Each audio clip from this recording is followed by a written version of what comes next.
자, 우리 몸속 세포 하나하나에 정말 거대한 우주의 역사가 담겨 있다는 사실 알고 계셨나요? 오늘은 바로 그 비밀스러운 이야기에 대해 한번 알아보겠습니다.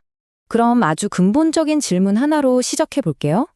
여기 바위가 있고 꽃이 있습니다. 둘 다 물질로 이루어져 있죠.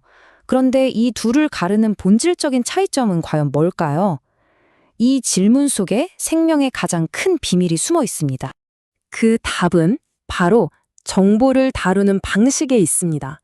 네, 바로 이 지점에서 생명과 무생물이 완전히 갈라지게 되죠. 한번 보세요. 바위 같은 무생물은요, 물질 자체가 그냥 정보예요. 그 바위가 겪은 모든 역사가 그 안에 그대로 새겨져 있죠. 그래서 바위가 부서지고 사라지면 정보도 같이 사라져요. 하지만 생물은 정말 기가 막힌 전력을 생각해냈습니다. 자신의 몸, 즉 물질과 그 몸을 만드는 설계도인 정보를 완벽하게 분리한 거죠. 정말 멋진 비유 아닌가요? 우리의 몸이라는 연주는 언젠가 끝나겠죠. 하지만 DNA라는 악보만 있으면 얼마든지 다음 세대를 통해 다시 연주될 수 있는 겁니다. 바로 이 정보의 분리 덕분에 생명은 일종의 영원함을 얻게 된 거죠. 자, 그럼 이 불멸의 정보는 대체 어떤 언어로 쓰여 있을까요?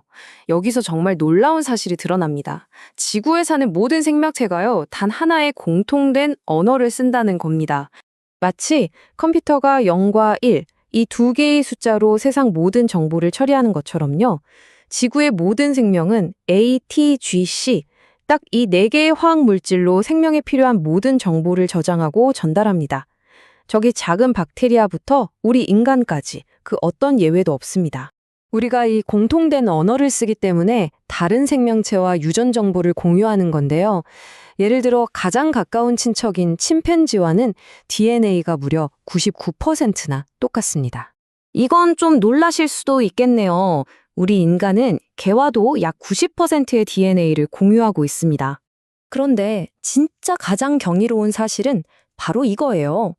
우리가 참나무와도 DNA를 약 70%나 공유한다는 사실입니다. 이게 왜 그러냐면요. 생명을 유지하는 데 필요한 핵심적인 프로그램들은 식물이든 동물이든 굳이 바꿀 필요가 없었기 때문이죠.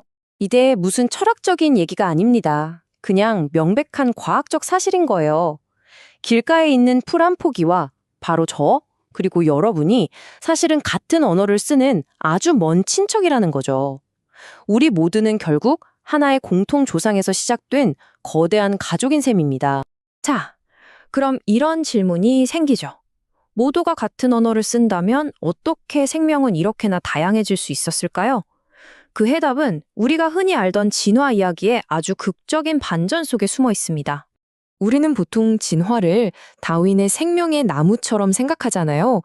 수많은 종들이 서로 경쟁해서 살아남은 종들만 나뭇가지처럼 뻗어나가는 모습. 하지만 생물학자 린 마굴리스는 초기 생명의 진화는 전혀 다른 방식으로, 즉 서로 갈라서는 게 아니라 오히려 합쳐지는 방식으로 일어났다고 주장했습니다. 이 과정을 키메라 진화라고 부릅니다. 말 그대로 서로 다른 생명체들이 살아남기 위해 싸우는 대신에 아예 그냥 한 팀이 돼서 완전히 새로운 존재로 거듭난 거죠. 그리고 이 키메라 진화의 가장 중요하고 극적인 사건이 바로 우리 세포 역사 속에서 일어났습니다. 바로 위대한 공생이죠.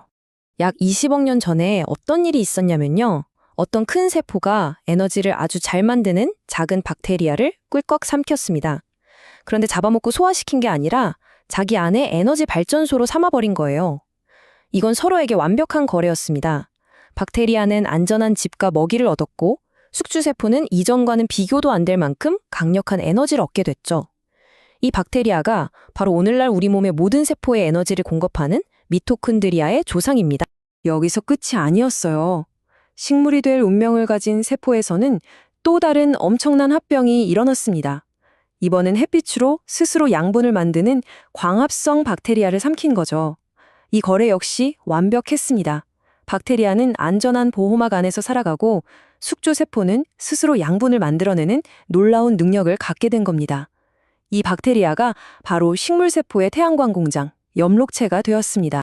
그러니까 핵심은 이겁니다. 지금 제 몸, 여러분의 몸속에 있는 세포 하나하나가 수십억 년 전에 시작된 이 위대한 협력의 결과물이라는 거죠. 우리는 모두 걸어다니는 고대의 연합군인 셈입니다. 자, 이 장대한 협력의 사슬은 우리를 지구의 모든 생명과 연결시키는 것을 넘어 저 멀리 우주의 시작점까지 연결해 줍니다. 왜냐고요? 여러분을 구성하는 이 물질과 정보의 흐름, 이게 단 한 번도 끊어진 적이 없기 때문입니다. 여러분의 이야기는 부모님, 그 부모님의 부모님을 거슬러 올라가 최초의 생명체, 그리고 마침내 빅뱅에서 시작된 겁니다. 사실 우리 몸을 이루는 원소들 있잖아요. 가장 가벼운 수소 같은 걸 빼고는 전부 다 태양보다 훨씬 거대한 별들이 마지막에 폭발할 때 그 뜨거운 중심에서 만들어진 것들입니다. 말 그대로 정말로 우리는 별의 먼지로 만들어진 존재, 별의 자녀인 셈이죠. 테야르드 드 샤르댕 같은 사상가들은 바로 이런 과학적 발견 속에서 깊은 의미를 찾았습니다. 우주의 진화가 그냥 물질이 변하는 게 아니라 점점 더 높은 복잡성과 의식을 향해 나아가는 하나의 거대한 과정이라고 본 거죠. 그런데 여러분, 정말 놀라운 건 뭔지 아세요? 이렇게 138억 년의 우주 역사가 암호처럼 담겨 있는 우리 DNA를 정작 우리 과학이 그 의미를 이해하는 부분은 10%도 채 되지 않는다는 사실입니다. 한번 생각해 보세요. 우리가 고작 10%도 안 되는 정보만으로도 생명과 우주에 대해 이 정도를 알아냈습니다. 그렇다면 우리가 아직 해독하지 못한 저 나머지 90%의 미스터리 속에는 과연 어떤 비밀이, 어떤 무한한 가능성이 잠들어 있을까요?